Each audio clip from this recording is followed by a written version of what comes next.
이제 아까 제가 이제 계속 하려고 했던 이제 10장을 좀 나누도록 하겠습니다. 치유의 문이 열리는 12가지 비결 중에 이제 10번째. 여러분 10가지까지 했는데 첫 번째부터 아홉 번째까지 기억나시나요? 당연히 안 나겠죠.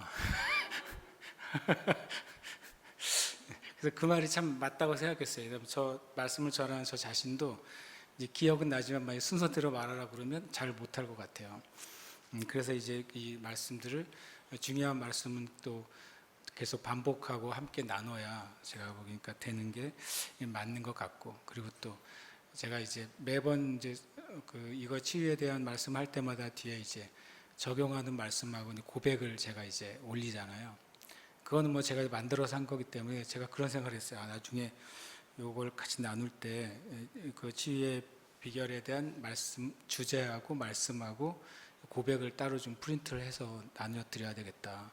우리가 그걸 계속 고백하고 이렇게 말할 수 있도록 하는 게 좋겠다, 이런 생각을 제가 이제 갖습니다. 그리고 실제로 그렇게 말씀을 계속 고백하고 선포하는 게 성경적으로 한다면 말씀을 붙잡는 거죠.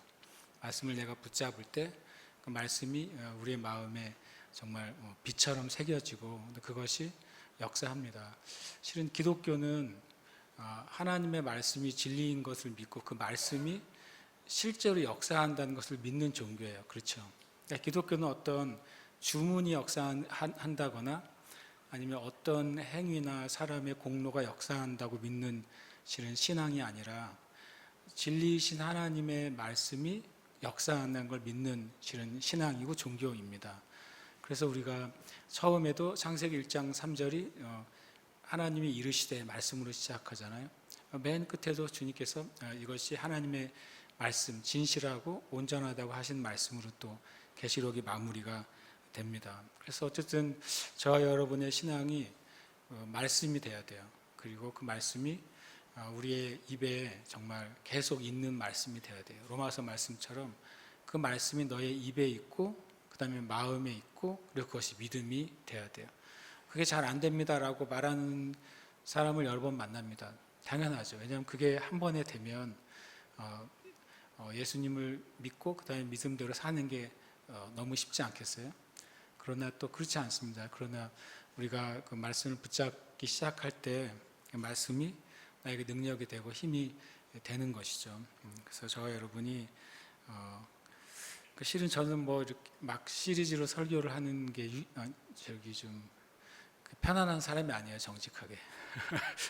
저는 그냥 제일 좋은 거는 전제가 없이 그냥 말씀을 나누는 게 더 편안한 사람이기도 해요, 어떤 면에서는. 그래서 제가 스스로 이 책의 내용에 저를 딱 두고서 이제 나누기 때문에 약간 제 스스로 처음에는 약간 그 부자연스러운 것도 꽤 있었어요.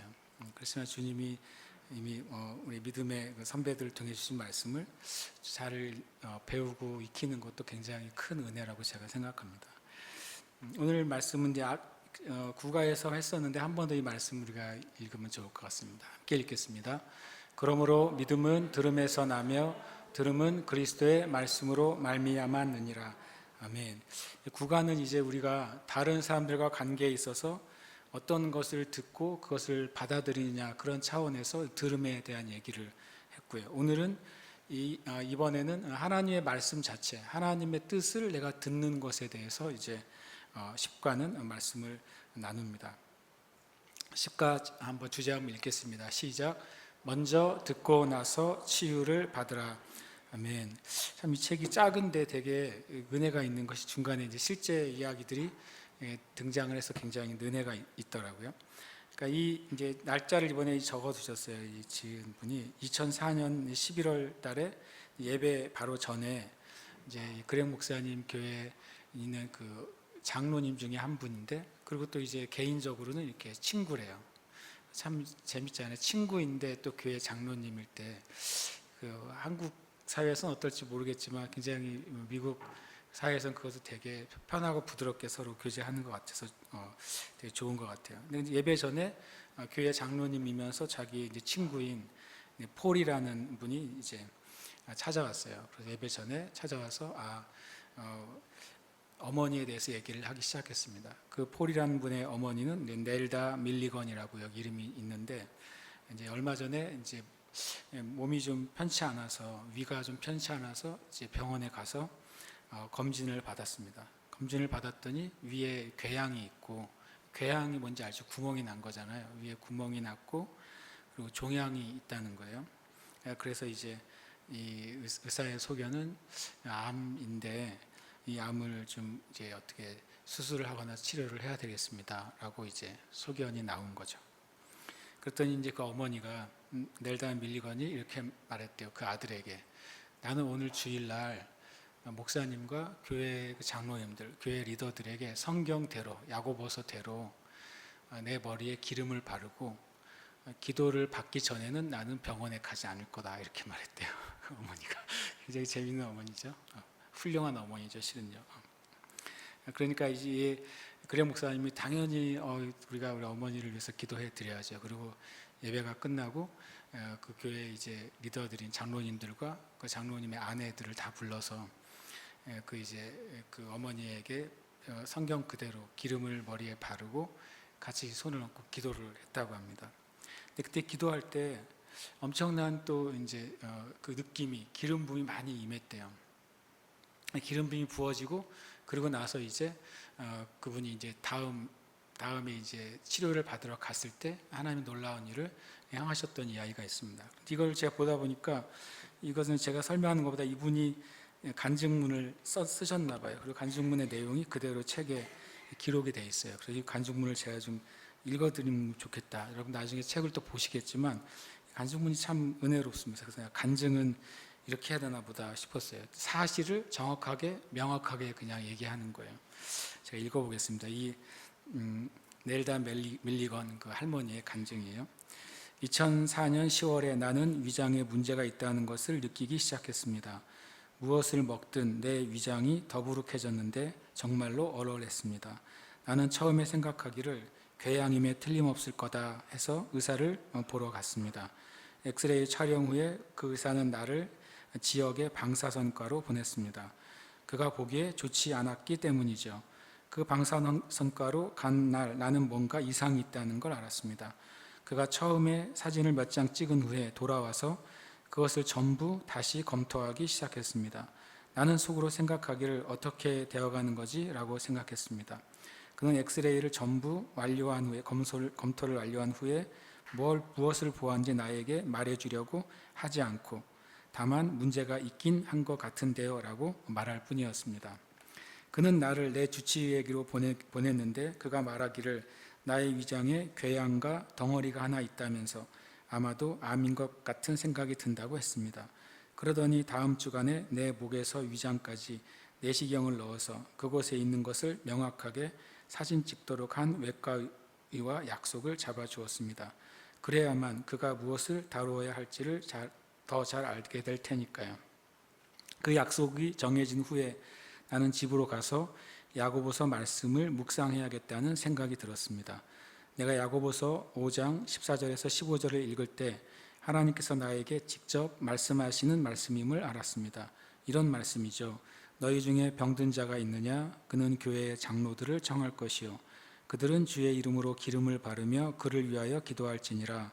믿음의 기도는 병든 자를 구원하리니 주께서 그를 일으키시리라.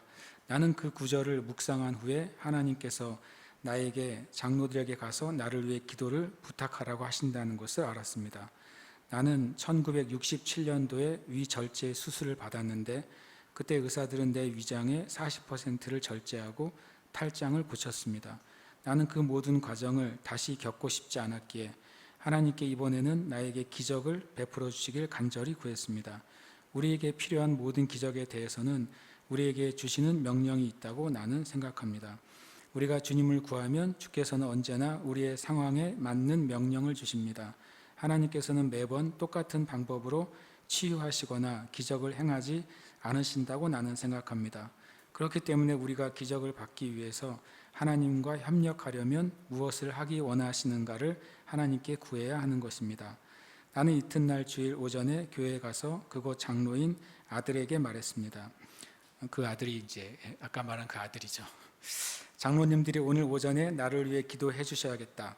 내가 어떻게 나의 기적을 받아야 할 것인가를 하나님께서 내게 지시하셨거든. 너희가 나를 위해 기도해 줄 때까지 나는 오늘 여기를 떠나지 않을 거야. 그날 장로님이 나를 위해 기도해 주셨고 후에 나는 내 몸이 좋아지리라는 걸 알았습니다. 그 다음 목요일에 나는 외과 의사에게로 가서 내시경 검사를 받았습니다. 이 외과 의는 내시경 검사를 마친 후 대기실로 가서 내 아들과 며느리에게 그가 발견한 것을 말해 주었습니다. 그는 그러한 테스트에 수반되는 모든 것을 내가 받도록 한 것에 대해 그들에게 사과했습니다. 그는 이렇게 말했습니다. 나는 다른 의사들이 무엇을 보았는지 모르지만 거기에 아무것도 없었습니다. 사실 당신 어머니의 위장은 갓난아이의 것만큼이나 핑크빛입니다. 궤양도 없고 덩어리도 없습니다. 그들이 엑스레이에서 무엇을 보았든지 간에 거기에는 더 이상 아무것도 없습니다.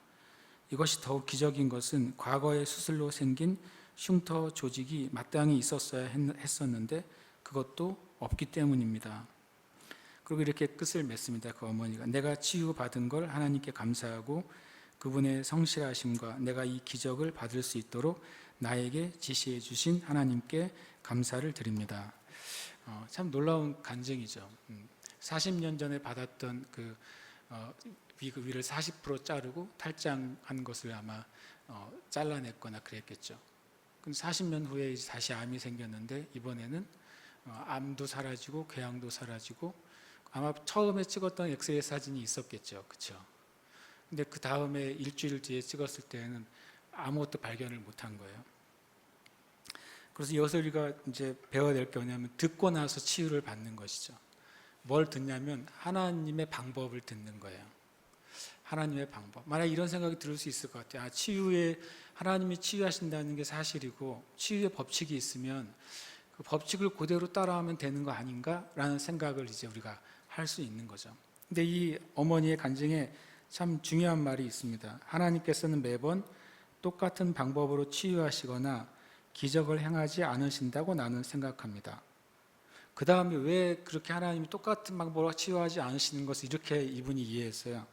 그렇기 때문에 우리가 기적을 받기 위해서 하나님과 협력하려면 하나님이 무엇을 하기 원하시는가를 하나님께 구해야 합니다라고 말했어요. 참 그 어머니가 굉장히 지혜로운 거죠. 그리고 성경에 입각해서 하나님이 어떤 일을 하시고 우리가 하나님께 어떻게 협력해야 되는지를 굉장히 정확하게 알고 계셨어요. 아마 이 그레 목사님의 교회에서 이 복음과 치유에 대해서 계속 말씀이 선포됐기 때문에 그것이 그분 안에 이제 명확한 성경적인 진리와 지식으로 아마 자리를 잡았던 것 같습니다. 이 말씀에 보면 듣는 것과 그 다음에 듣는 다음에 일어나는 일이 되게 중요하다는 것을 설명해 주는 말씀이에요. 마태복음 13장 15절에 보면 마음이 완악하여져서 그 귀는 듣기에 둔하고 눈은 감았으니 라고 말합니다. 그 귀가 듣는 것에 둔하고 눈을 감으면 치유받지 못한다고 말씀하고 있어요. 그 뒤에 보면. 그리고 누가복음 5장 15절은 반대죠. 수많은 무리가 말씀도 듣고 자기 병도 고침을 받고자 해서 몰려왔다고 말씀하고 있습니다. 예수님이 사역하실 때 예수님이 그냥 아픈 사람들을 놓고 얼마나 아픈 사람이 많았겠어요. 그리고 급한 사람도 많았을 거 아닙니까? 요즘 물어봤을 때 응급 환자도 있었을 거예요. 아마 뭐 아프다고 떼굴떼굴 굴르는 사람도 있었을지도 모르겠죠. 그런데 주님이 뭐부터 하셨다는 거예요? 말씀을 먼저 전하셨다는 거예요. 놀랍게도요. 그리고 그 사람들은 아픈 사람들은 말씀을 듣는 시간을 가질 수밖에 없었죠. 예수님이 곧장 치유 사역을 하신 게 아니었으니까. 그리고 그 말씀을 듣고 나서 주님이 치유 사역을 하실 때 병의 고침을 받은 거죠. 그래서 이 패턴이 예수님의 사역 가운데 계속 반복이 됐기 때문에 사람들은 자연스럽게 주님께 나올 때 병든 사람이 그분의 말씀을 듣고 그리고 치유도 받아야지라고 생각해서 나오게 되는 거죠. 또 누가복음 16장 17절도 예수의 말씀도 듣고 병 고침을 받으려고 사람들이 나왔다고 말합니다. 그러니까 우리가 하나님이 우리를 치유하신다. 예수 그리스도의 구속 안에 영혼의 구원과 질병의 치유가 있다라는 사실을 우리가 먼저 알아야 되겠죠. 그리고 그 다음에 치유가 있는데 하나님 나를 치유하실 때 내가 하나님의 치유에 어떻게 협력할 것인가, 그것에 대해서는 우리가 주님께 들어야 된다는 거예요.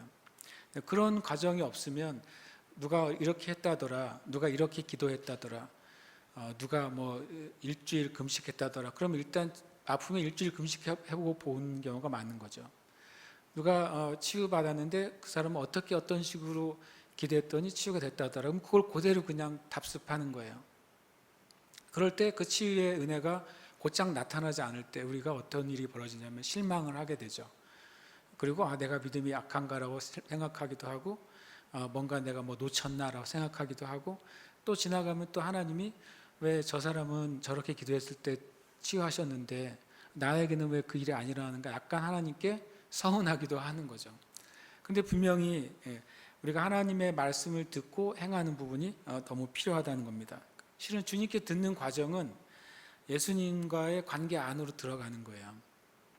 주님이 뭐 우리하고 어떤 이렇게 돈 버는 의사처럼 내가 가면 주님이 딱 치유해 주시고 그리고 이제 더 이상 안 만나는 그런 관계가 아닐 거 아니에요.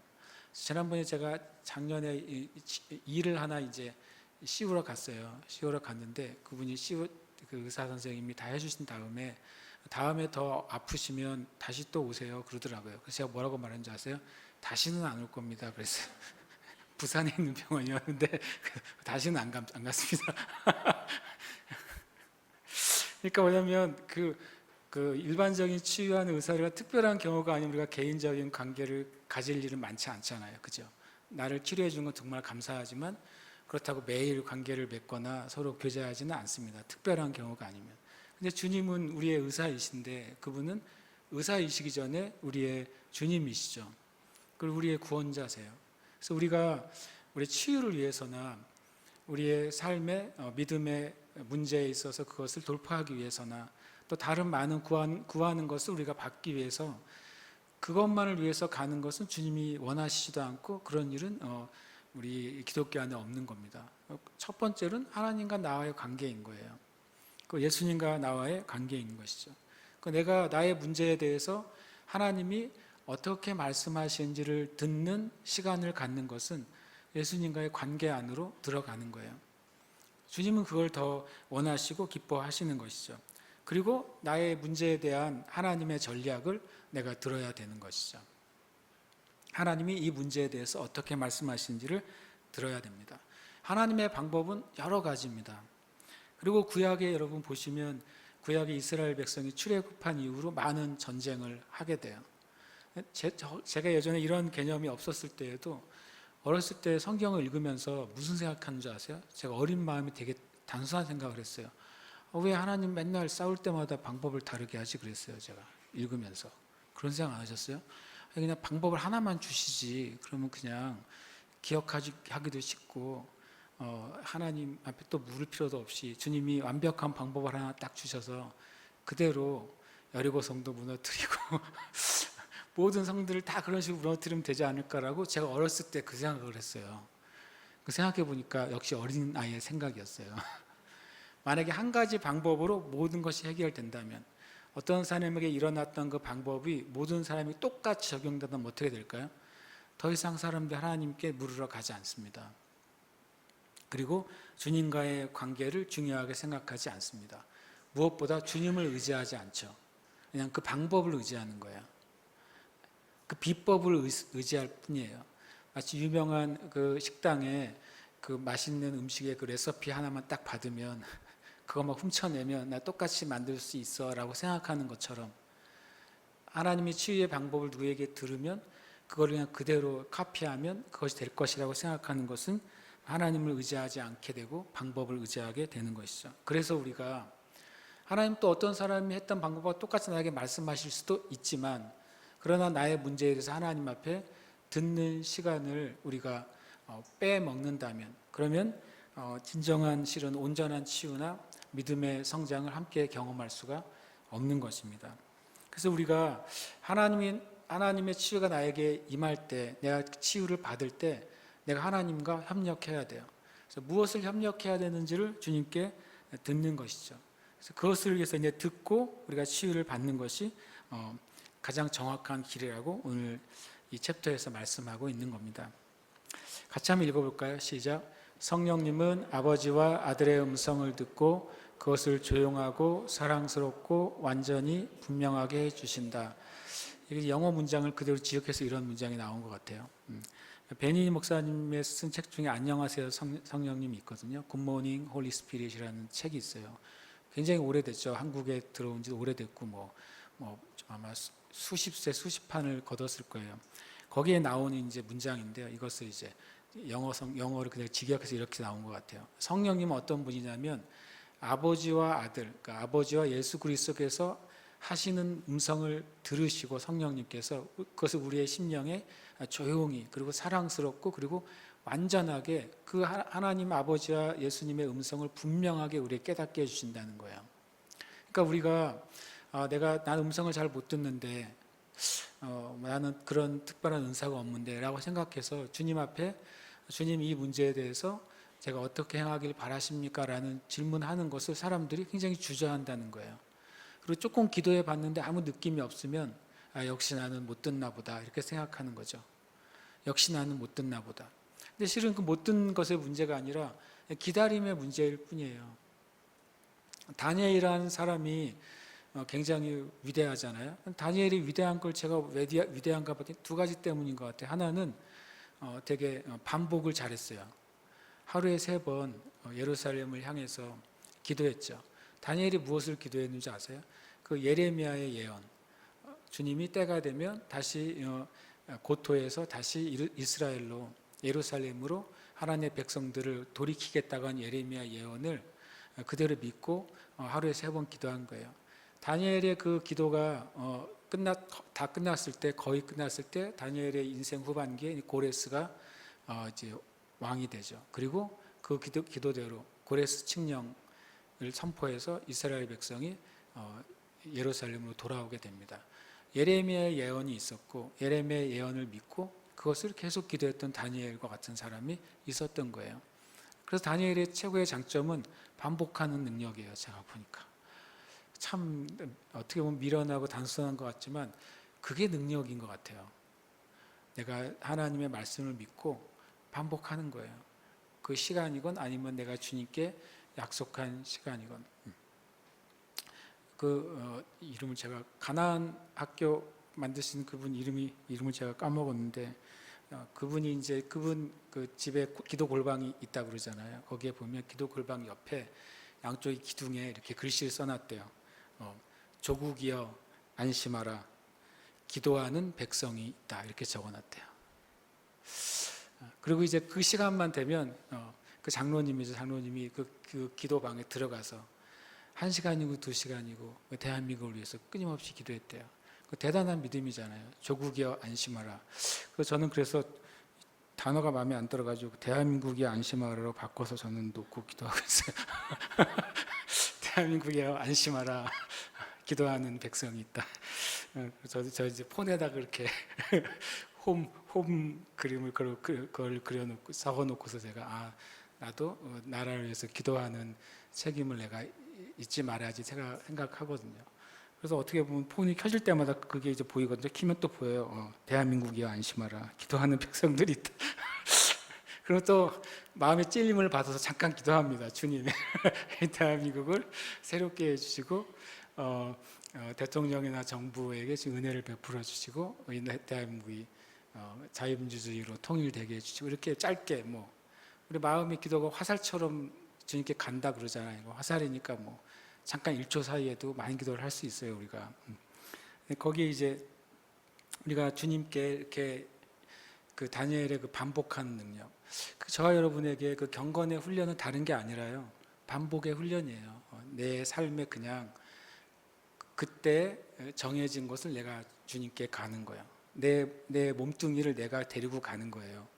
기도의 자리로 내가 내 몸뚱이를 성경 앞으로 데리고 가는 거죠.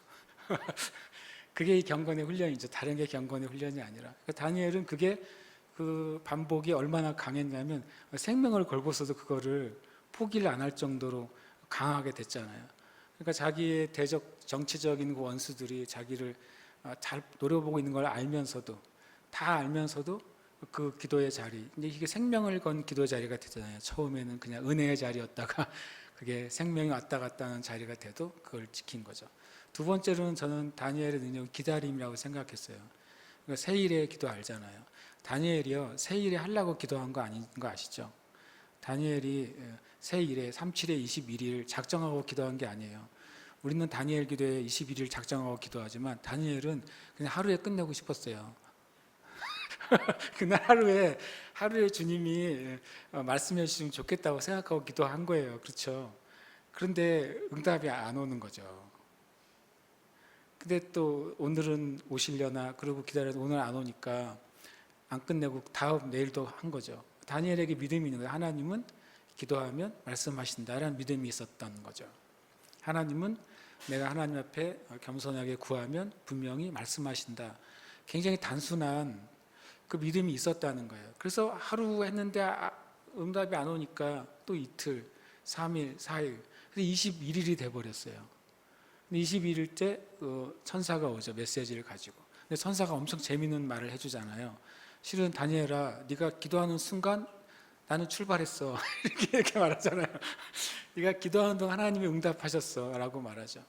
그러나 바사를 다스리는 그 권세자인 마귀는 자기의 그 지역이 있잖아요. 정사와 권세와 이 세상의 악한 주관자들이 있어요. 그러니까 지역별로 그리고 어떤 영역에 있어서 주관자들이 있는 것이죠. 그 바사를 다스리는, 페르시아를 다스리는 영역을 다스리는 그 권세자인 마귀가 천사를 막죠. 마귀가 천사를 죽이거나 제거할 수는 없지만 그 바사를 다스리는 그 마귀가 귀신이 하나님께 파송받은 천사보다는 높은 레벨의 귀신이었다는 거예요. 그래서 이 21일 동안이나 하나님의 그 메시지를 막습니다. 그때 천사가 뭐라고 말합니까? 천사장 미가엘이 와서라고 말하죠. 그러니까 더 높은 군주 미가엘, 높은 차원의 더 권위를 가진 천사장이 와서 그 길을 열게 하죠. 한편으로는 하나님이 천사장을 빨리 보내시면 되지 라고 했을 수도 있어요. 그런데 놀랍게도 다니엘이 그 21일 동안을 주님의 말씀을 신뢰하고 주님의 말씀이 오기까지 기다리는 것을 주님이 보셔야만 됐어요. 왜냐하면 다니엘에게 주어진 계시는 역사 전체에 대한 계시이기 때문에 그렇습니다. 성경에 보면은 아브라함에게도 역사에 대한 계시의 일면이 주어지죠. 심지어는 나중에 유다서에 보면 에녹에게도 재림에 대한 계시가 부어져요. 제가 봤을 때 성경에서 가장 예언적인 계시가 가장 깊은 사람 중에 한 명이 에녹이라고 봐요.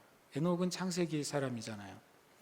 근데 유다서에 보면 에녹이 예언한 내용이 재림에 대한 예언이에요. 창세기 때 계시록을 본 거예요. 에녹은요. 그러니까 예언의 영이 얼마나 굉장하겠어요. 그래서 주님이 데려가셔야 된 거죠. 다 알아. 그래서 다 알기 때문에 여기 좀 있으면 안 되고 그래서 데려가셨어요. 저는 그렇게 생각하거든요. 그런데 어쨌든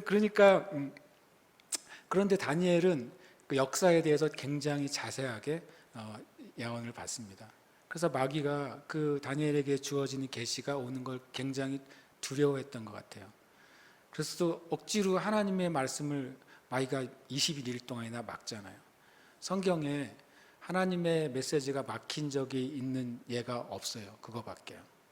그러니까 마귀가요, 자기 생명을 걸고 막은 거예요. 이 계시가 다니엘을 통해 풀어지는 것이 정말 두려운 일이기 때문에. 근데 풀어졌죠. 다니엘서를 통해서요. 그리고 그것이 역사 가운데 주님이 오시기까지 그대로 이어지죠. 그리고 다니엘서 계시 안에는 마지막 대한 계시까지 포함이 되어 있는 거예요. 어쨌든 우리가 내 문제에 대해서 하나님이 가지고 계신 전략, 하나님이 가지고 계신 방법을 듣기까지 우리가 기다렸느냐 하는 거죠. 그것은 되게 중요합니다. 우리가 진리 안에서 행하면서 이미 믿음의 선배들 안에서 주님께서 주신 원칙 안에 행하면서 나의 문제, 나의 상황에 대한 주님의 뜻을 구하는 것은 정말 중요한 일이에요. 그리고 그것은 매우 가치가 있어요. 다만 우리 안에 이런 믿음이 필요하죠. 나는 내가 생각하기에는 이게 하루 만에 해결돼야 되는 문제일 수 있죠. 내가 생각하기에는 오늘 내일 안에 이 결정을 봐야 되는 문제일 수 있어요. 그럼 우리 마음이 어떻게 되죠? 조급하게 되죠. 그래서 하나님 앞에 들으러 나가는데 굉장히 마음이 조급해지게 돼요. 마귀는 더더욱 그걸 조급함을 더 증가시키고 혼란을 증가시키겠죠.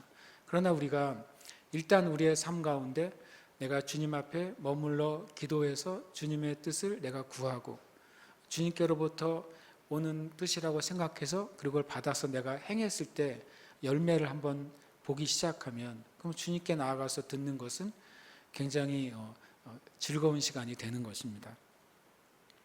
마태복음 7장 24절에 주님이 듣고 행하는 것에 대해서 굉장히 강조하고 있는 것을 보게 돼요. 그러므로 누구든지 나의 이 말을 듣고 행하는 자는 그 집을 반석 위에 지은 지혜로운 사람 같으리니, 누구든지라고 말씀하셨고 나의 말을 듣고 행해야 된다고 말씀하셨어요. 이 말이 예수님이 계실 때에만 해당된다고 하면 예수님의 말씀을 듣는 단순한 예수님의 메시지나 설교를 듣는 문장이 되는 거죠. 근데 지금 이 말씀이 우리에게도 해당되잖아요.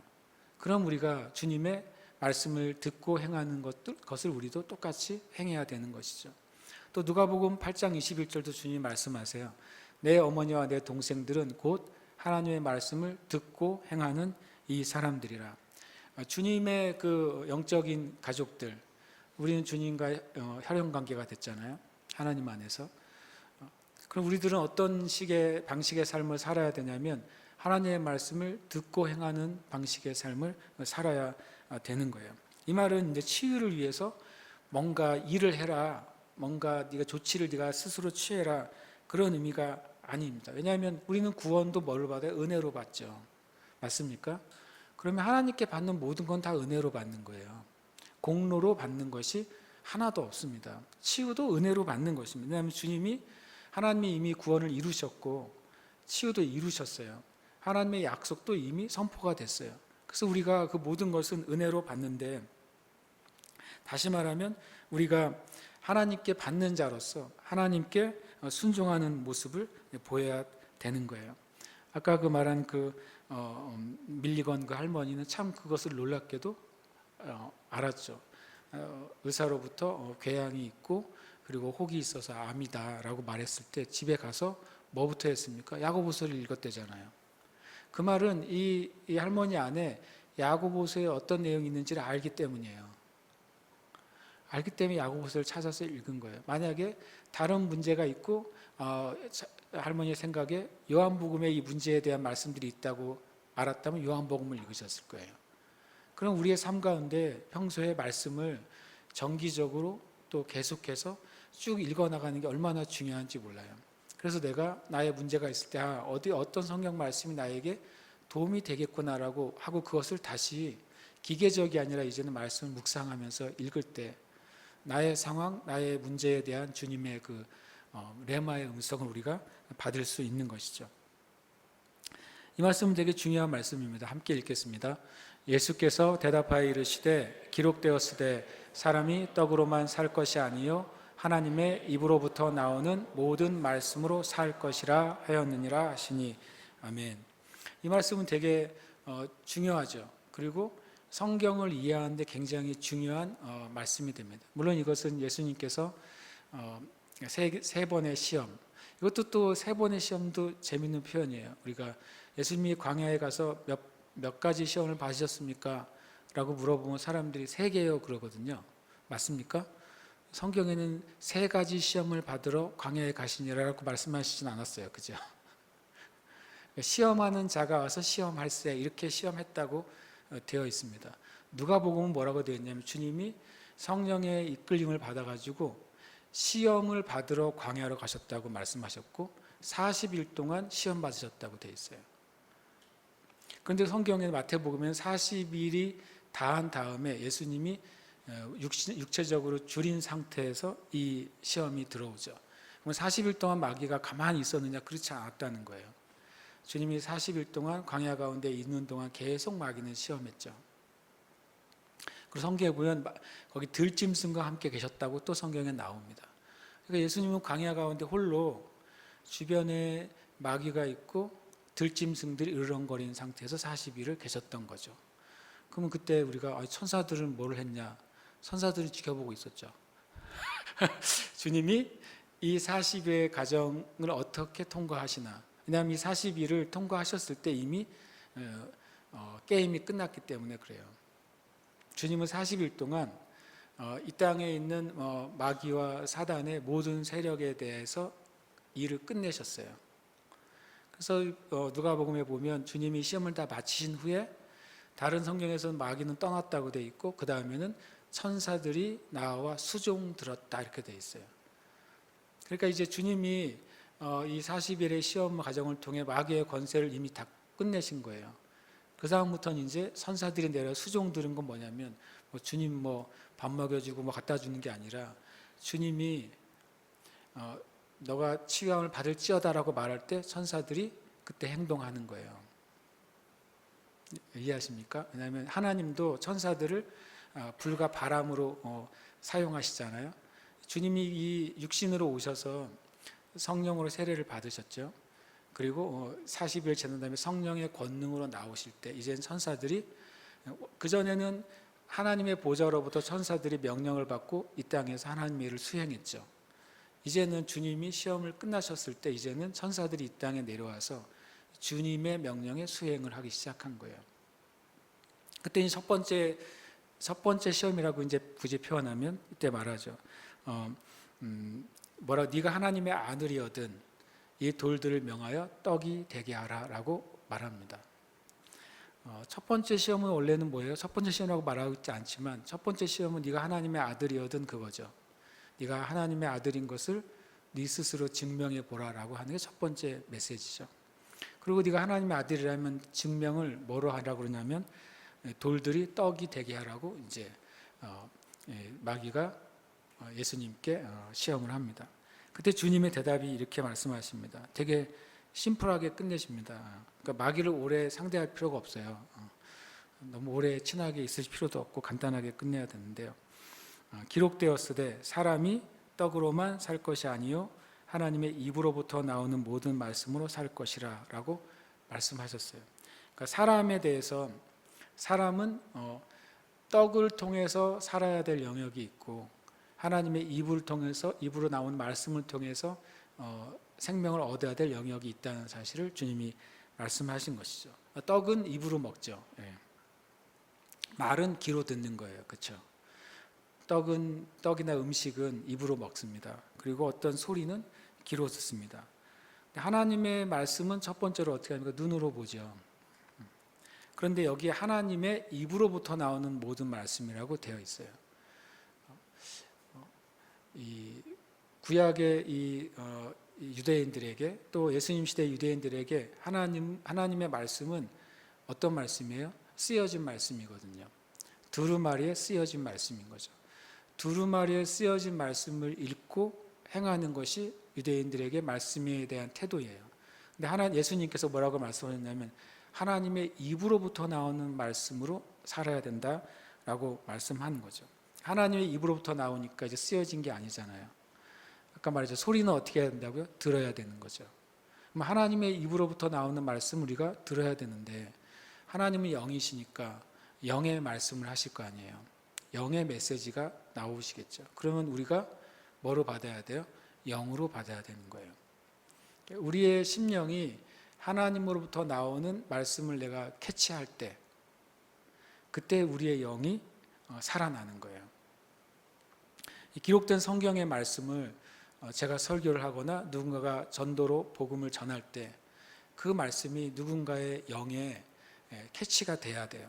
그래야 그에게 생명이 임하는 것이죠. 우리의 삶 가운데 주님의 입으로부터 나오는 말씀으로 우리는 내가 살아야 된다라는 사실을 기억해야 됩니다. 그래서 성경을 연구하고 성경을 가르치고 세미나라는 그 내용은 참 좋은 것이죠. 근데 그것 자체로 그리스도인은 살 수 없어요. 어떤 신학적인 이론으로 살 수 없습니다. 왜냐하면 성경은 분명히 하나님의 입으로부터 나오는 모든 말씀이라고 그랬어요. 이 말도 되게 신기하죠. 성경에 모든 말씀이 있는데 그 말씀은 1차적으로 기록된 말씀이죠. 근데 그 모든 말씀이 나에게 다시 어떻게 들려져야 돼요? 하나님의 입으로부터 나오는 말씀으로 들려져야 되는 거예요. 그 어머니에게 있어서 밀건 할머니에게 있어서 그는 야고보서를 알고 있었죠. 야고보서를 읽을 때 그날 읽은 말씀 교회 장로들을 청하고 그래 기름을 바르고 병 나음을 위해서 기도를 받아라. 이 말씀이 그날 하나님의 입으로부터 이 할머니의 영에 들려진 말씀이었던 거죠. 그 말씀을 받았을 때 그게 뭐가 됐어요? 이분에게 영의 생명이 됐고, 그 말씀대로 순종했을 때, 공로가 아니죠. 그 말씀에 따라서 순종했을 때 그 할머니에게 일주일 만에 놀라운 하나님의 역사를 보게 된 것입니다. 저 여러분, 이것은 적용해야 돼요. 이것은 어떤 이제 방법이 아니라 기준인 거죠. 하나님의 법칙이고 기준인 거예요. 그래서 우리가 그런 면에서 내 문제에서 내가 하나님의 뜻을 알아야지, 내가 하나님의 말씀을 알아낼 거야, 들을 거야 라고 하는 생각과 태도를 우리가 가져야 되는 것입니다. 예수님은 여러 가지 다른 방법으로 치유하셨어요. 예수님은 가장 많은 치유 사역을 하셨죠. 성경상으로 봤을 때 요한복음에서 뭐라고까지 얘기했냐면, 주님이 하신 일을 기록하려면 한인도 끝도 없다고 말했어요. 그 말은 이 복음서에는 예수님이 하신 치유 사역의 아주 일부분만 기록되어 있다는 거예요. 예수님이 하신 축사 사역의 아주 일부분만 기록되어 있는 것이죠. 예수님이 행하신 그 기적들의 아주 일부분만 기록되어 있는 거예요. 그 일부분만 기록되어 있는 것 안에도 주님이 천편일률적인 방법으로 똑같이 하지 않으셨다는 거예요. 그렇게 하셔도 능력을 나타낼 수 있는 분이잖아요. 그런데 그렇게 하지 않으셨죠. 몇 가지 예를 들면 마태복음 8장 3절은 손을 내밀어 그에게 대시면서 말했습니다. 이 나병 환자에게 내가 원한다, 너도 깨끗함을 받아라라고 말씀하시죠. 마태복음 8장 8절에는 자기 하인의 병든 것을 위해서 백부장이 말할 때 다만 말씀으로만 하십시오, 그러면 내 하인 낫겠습니다 그러죠. 이때는 이 말씀으로만이 얼굴을 보고 하는 말씀도 아니었어요. 심지어는 거리와 공간이 떨어져 있는데 예수님이 말씀만 하셔도 저희 하인은 나을 겁니다 라고 하는 고백을 듣고 주님이 그렇게 말씀만 하시죠. 그리고 공간과 거리가 떨어져 있는 그 하인이 그 시간에 치유를 받습니다. 실은 공간과 시간을 초월한 치유가 일어났죠. 마태복음 8장 15절에는 이제는 열병에 있는 베드로의 장모죠. 장모의 손을 만집니다. 그랬더니 열병이 떠나갑니다. 그러니까 이렇게 주님이 손을 대신 것, 또 말씀으로만 하시고 실제로 손을 만지시고 그를 끌어올리시는 것, 방법이 매번 다른 것이죠. 또 여러 개가 많이 나와 있는데 그중에 두 가지만 더 나누면, 세상에서 죄를 사하는 권능이 있는 줄 너희로 알게 하려 하노라, 일어나 내 침상을 가지고 가라 라고 하죠. 이 중풍병자죠. 중풍병자에서 주님이 이 중풍병과 죄의 관계가 있다고 말씀하신 거예요. 죄를 사하는 권능이 있는 줄을 너희로 알게 하려 하노라, 그러시고서 내가 내 죄를 사하노라 라고 말씀하신 게 아니라 내 침상을 가지고 집으로 가라라고 말씀하시죠. 나중에 이 중풍병자였던 사람이 치유받고 나서 다시 예수님을 만났을 때 예수님의 첫 번째 문장이 뭐였냐면, 더 나쁜 것이 생기지 않도록 죄를 짓지 말라 그랬어요. 그러니까 이 사람의 경우에는 이 사람의 질병이 죄 때문에 열린 것이죠. 모든 질병이 죄 때문에 열린 것은 아닙니다. 그런데 이거는 알으셔야 돼요. 한번 말씀드렸지만 이 세상에 있는 모든 저주는 죄로 인해서 왔습니다. 그러니까 인간이 죄를 지음으로 인해서 하나님이 창조하신 세계 안에는 뭐가 없었어요? 질병이나 사망이 없었어요. 근데 죄가 이 땅에 사망과 또 질병을 가지고 오게 된 것입니다. 그런데 개인적인 차원에 있어서는, 모든 인류적인 차원에 있어서 모든 저주는 죄가 근원이에요. 근데 개인적인 차원에 있어서 어떤 경우에는 마귀의 불법으로 질병이 생기기도 합니다. 어떨 때는 명백한 죄로 말미암아 질병이 생기기도 하고요. 어떤 경우에는 어떤 사건이나 상황을 통해서 마귀가 권세를 얻고 그 사람 안에 들어와서 생기는 질병도 있을 수 있습니다. 그리고 또 하나는 하나님이 주신 우리의 인간의 자연 법칙을 우리가 계속적으로 위배하면서 살 때 몸의 그 법칙이 깨져서 질병이 올 수가 있는 것이죠. 그리고 또 하나는 성경에서 전체적으로 재앙이 임할 때, 하나님의 심판으로 재앙이 임할 때 그 세대나 그 나라나 그 지역 가운데 질병이 있을 수 있습니다. 질병의 원인들은 어쨌든 여러 가지로 볼 수 있죠. 그런데 주님이 마태복음 9장 6절에서 이 중풍병자에게는 그의 죄가 그의 질병이 오는 원인이 됐다고 말씀하신 거예요. 반대로 요한복음 9장 3절에서는 반대로 죄에 대해서 말씀하시지 않습니다. 이 사람이나 그 부모의 죄로 인한 것이 아니다라고 말씀하세요. 오히려 하나님이 하시는 일을 보여주기 위함이다. 그 문장도 잘못 이해해가지고 거 봐라, 하나님의 영광을 위한 질병이 있지 않냐, 하나님의 영광을 위한 장애나 그런 병이 있지 않냐라고 해석하는 분이 있어요. 그렇지 않습니다. 그 문장은 뭐냐면 이 사람이 병이 든 것은 부모의 죄나 자기의 죄 때문에, 죄가 원인이 아니다. 그러나 하나님은 이 병든 사람을 치유하심으로 하나님의 영광을 드러내는 거다. 병을 하나님 주셨다고 말하는 문장이 아니라 병 들어있는 이 사람을 치유하심으로 하나님의 영광을 나타내려 하신다고 주님이 말씀하셨어요. 그러니까 이 병이 영광을 위한 병이 아니에요. 이 병은 마귀로부터 온 병이죠. 하나님은 그것을 치유하시는 걸 통해서 하나님이 영광을 받으시는 거죠.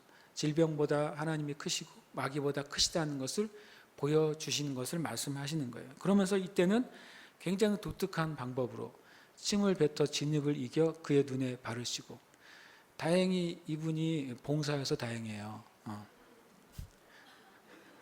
그 생각 안 하셨어요?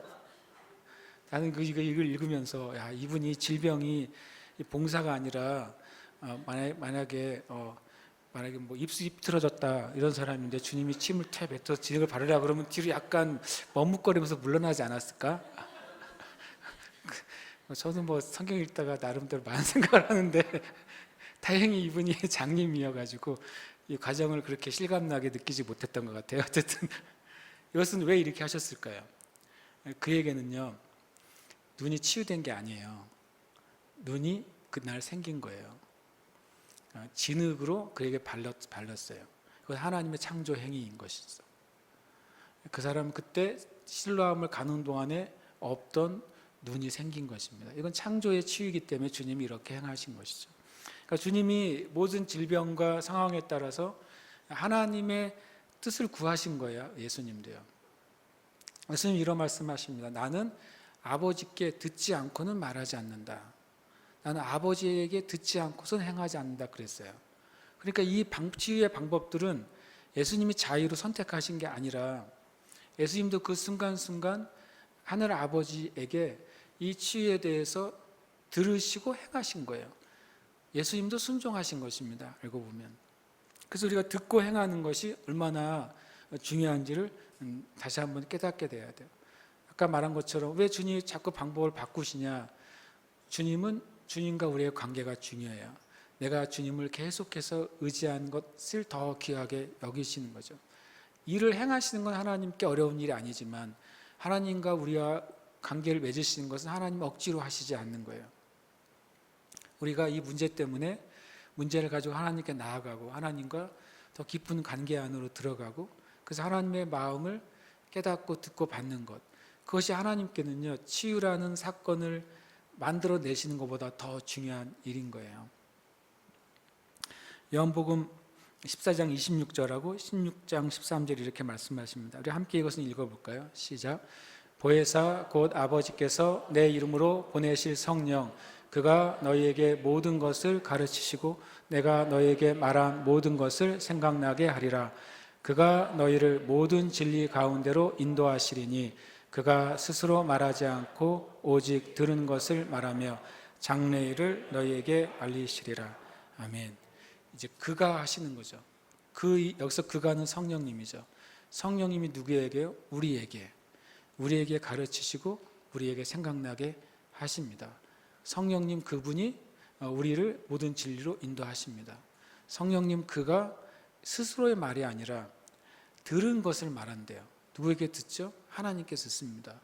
왜냐하면 다른 성경에서는 내 것을 가지고 너에게 말할 것이라 그랬고 고린도전서 2장에서는 성령님은 하나님의 모든 깊은 것도 통달하신다 그랬어요. 성령님이 무엇인가 우리에게 전달하신다면 근원은 하나님 아버지와 예수 그리스도의 말씀부터예요. 더 정확하게 말하면 하나님 아버지의 그 깊이 있는 것을 가지고 오시는데 주님이 우리에게 말씀하신 그 성경 안에서 하나님의 깊은 것과 그것을 찾아서 우리에게 성경으로 말씀하시는 거예요. 그래서 우리가 철저하게 이 과정이 성경 안에 기록되어 있다는 사실을 이해해야 돼요. 내가 주님께 구할 때 성령님께서는 하나님의 마음 안에 있는 그 목적과 계획, 방법을 가지고 나오시는 거예요. 근데 우리가 그것을 어떻게 알게 되냐면 예수님께서 하신 말씀, 성경에 기록된 말씀 가운데 하나님의 방법이 기록된 것을 우리에게 깨닫게 하시는 거죠. 그럼 내가 그 말씀을 깨달았을 때, 아, 이것이 내 문제에 대한 하나님의 답이란 것을 내가 이해하는 거예요. 그래서 그 말씀을 묵상하고 그 말씀을 내 것으로 만들고, 그리고 그 말씀 안에서 내가 깨닫고 그 말씀으로 기도하고 말씀을 주장하는 것이죠. 그때 그 말씀이 우리 안에 역사하는 것입니다. 듣기 위해서 시간을 가지는 것은 우리가 잘 못하는 영역이 확실히 있어요. 그냥 우리의 삶이 엄청 바쁘게 돌아가거든요. 그리고 문제가 일어나는 순간 마귀는 우리가 엄청 당황하게 만들어요. 그래서 그냥 무엇인가 빨리 저지르게 만드는 거죠. 빨리 결정하게 만들어야 되고, 조금이라도 지나가면 무엇이 이것이 망가질 것 같고, 그래서 마음을 급하게 하고 안절부절하게 하고, 그리고 또 뭐 정신없이 우리를 움직이게 만드는 것입니다. 근데 우리가 단 5분, 10분이라도 그 당황스럽고 그리고 또 무엇을 해야 될지 모르는 때 5분, 10분이라도 주님 앞에 내가 마음을 내려놓고 주님께 나아갈 수 있는 것이죠. 나아갈 수 있습니다. 만약에 뭐 병원에 간다 그러면 병원에 가서 기다리는 그 시간 동안에 우리가 안절부절하거나 두려워하거나 정신없어 하거나 어떻게 해야 될지 여기저기를 찾아보고 다니지 않고 그 앉아있는 기간 동안에, 시간 동안에, 5분, 10분 동안에, 대기하는 시간 동안에 우리는 우리의 마음을 주님 앞에 내려놓고 주님의 뜻을 구할 수 있는 거예요. 그렇게 될 때 우리가 좀 더 좋은 주님의 계획으로 나아갈 수가 있는 거죠. 최근에 제가 이 때문에 병원을 진짜 오랜만에 다니고 있는데 여기 이 하나가 이제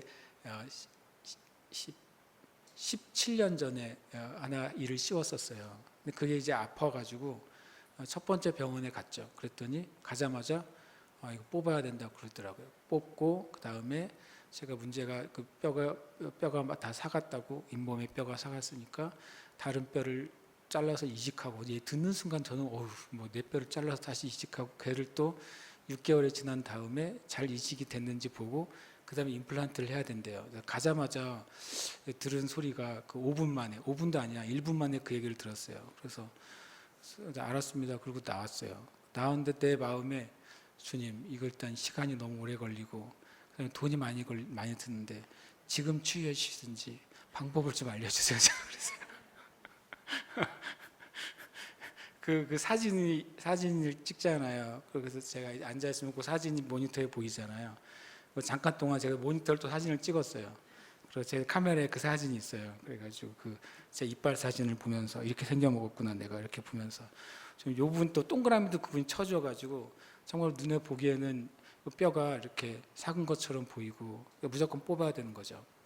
그래서 제가 그날 이틀 후에 가게 돼 있었는데 그날 아침에 이제 주님께 붙다가 주님, 이건 아닌 것 같아요 제가 생각이 들었어요.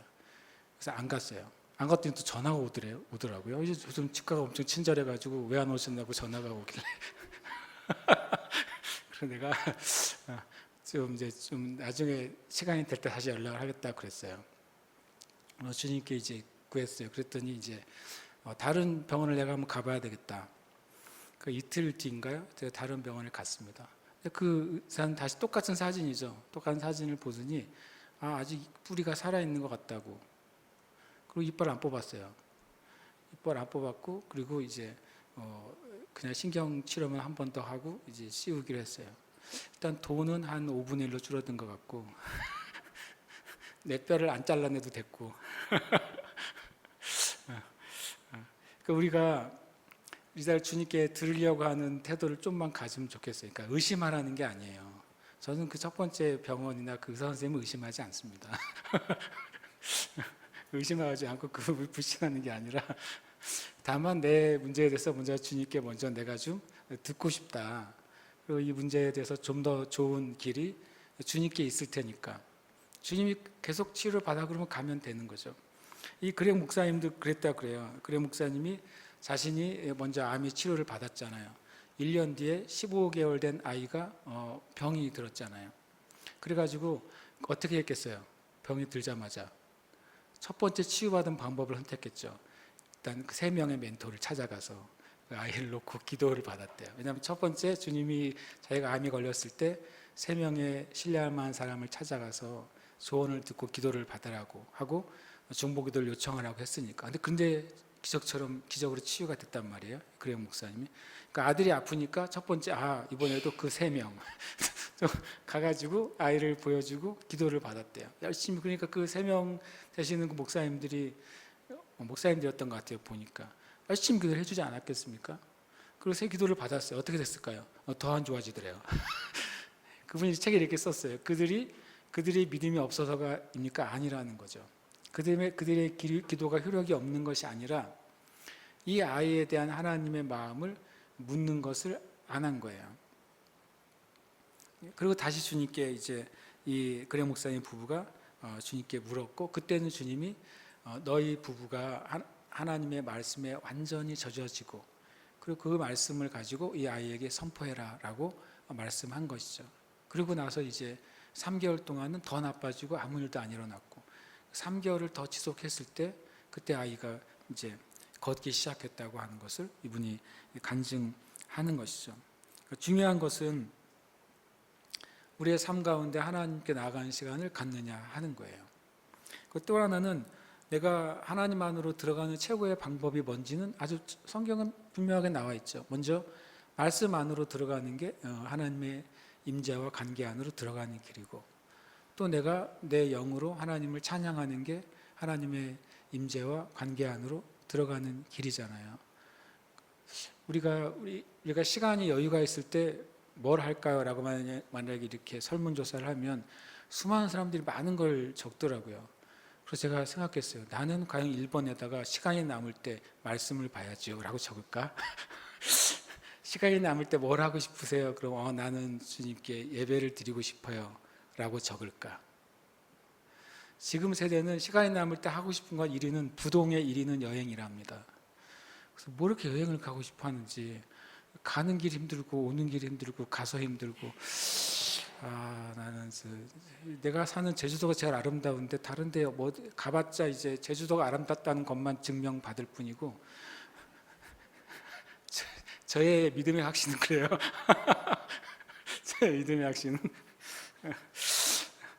그런데 어떻게 우리 예수 믿는 사람들은 내가 시간이 있으면 하고 싶은 것, 뭐 멋있는 카페에 가가지고 바다를 보면서 뭐 한 잔 마시는 거 이렇게 적지 마시고 마음에 적어보세요. 나는 시간이 있으면 말씀 안으로 갈 거야 라고 적어보시길 축복합니다. 나는 시간이 여유가 있으면 예배를 드릴 거야 라고 마음에 기록하시길 축복합니다. 이게 하나님과의 관계 안으로 들어가는 길이고, 하나님과의 임재 안으로 들어가는 거예요. 근데 여기 이 책에 재미있는 표현을 하셨어요. 그렇게 여러분이 했는데도 도대체 주님의 음성이 뭔지 모르겠다. 진짜 모르겠다라고 말하면 이분이 이렇게 적어놨어요. 이 책에 12가지 원칙이 있는데 그 중에 제일 마음에 와닿는 것부터 실천해 보세요 라고 말하더라고요. 충분히 그럴 수 있죠. 이미 주님께서 이런 사례들을 통해 하나님이 역사하신 것을 기록해 주셨으니까, 내가 주님께 기도했는데 잘 모르겠을 때는 이미 하나님이 하신 역사들 가운데 가장 마음에 끌리는 것부터 순종하고 실천해 보라고 하는 것이죠. 그럴 때 우리가 또 하나님의 인도하심을 받게 되는 것입니다. 아멘이십니까? 우리 함께 시간 기도하십시다. 요한복음 14장 16절에 26절하고 16장 13절 말씀인데요. 이제 기도하고 우리 북한 살리기 셀 같이 예배하고 또 이 밤이 또 새롭게 시작되는 밤이 되기를 축복합니다. 함께 먼저 말씀 읽겠습니다. 시작. 보혜사 곧 아버지께서 내 이름으로 보내실 성령, 그가 너희에게 모든 것을 가르치고 내가 너희에게 말한 모든 것을 생각나게 하리라. 그가 너희를 모든 진리 가운데로 인도하시리니 그가 스스로 말하지 않고 오직 들은 것을 말하며 장래 일을 너희에게 알리시리라. 아멘. 우리가 너희에다가 우리 이름을 넣었는데 오늘은 한 단계 좀 업그레이드 시켜서 여기서 내 애는 예수님이라고 하는 겁니다. 접수가 되셨습니까? 초록색 내는 예수님. 황색의 너희는 여러분의 이름. 우리가 좀 이제 업그레이드가 돼가지고 한번 말씀을 즉시 적용하는 능력을 키우면 좋겠어요. 북한 사리기사 나오시면 좋겠습니다. 아예 지금 준비를 하시면 세팅을 하시기 바랍니다. 함께 한번 해보겠습니다. 시작. 보혜사 곧 아버지께서 예수님의 이름으로 보내실 성령, 그가 공령에게 모든 것을 가르치시고 예수님이 너희에게 공령에게 말한 모든 것을 생각나게 하리라. 그가 공령을 모든 진리 가운데로 인도하시리니 그가 스스로 말하지 않고 오직 들은 것을 말하며 장래일을 공령에게 알리시리라. 아멘. 제가 이렇게 성경 말씀을 변개하는 게 아니라 성경 말씀이 우리에게 주신 말씀을 내 것으로 우리가 읽고 내 것으로 묵상하고 내 것으로 선포해야 그 말씀이 나의 말씀이 되잖아요. 그래서 여러분 주님 앞에 그렇게 많이 말씀을 읽고 선포하고 묵상하고 기도하시길 축복합니다. 함께 우리 이 시간 고백하시겠습니다. 시작. 나는 구원 받을 때 하나님 아버지로부터 성령을 받았다. 아멘. 고백하겠습니다. 성령님은 나에게 진리의 말씀을 깨닫고 생각나게 하신다. 아멘. 고백합니다. 나는 성령님으로부터 하나님의 뜻에 대한 인도하심을 받고 행한다. 아멘. 여기 나의 우리 이름을 넣어서 선포하고 계속 기도하시면서 함께 우리 예배하도록 하겠습니다. 함께 선포합니다. 공령은 구원 받을 때 하나님 아버지로부터 성령을 받았다. 성령님은 공령에게 진리의 말씀을 깨닫고 생각나게 하신다. 공령은 성령님으로부터 하나님의 뜻에 대한 인도하심을 받고 행한다. 아멘. 함께 기도하십시다.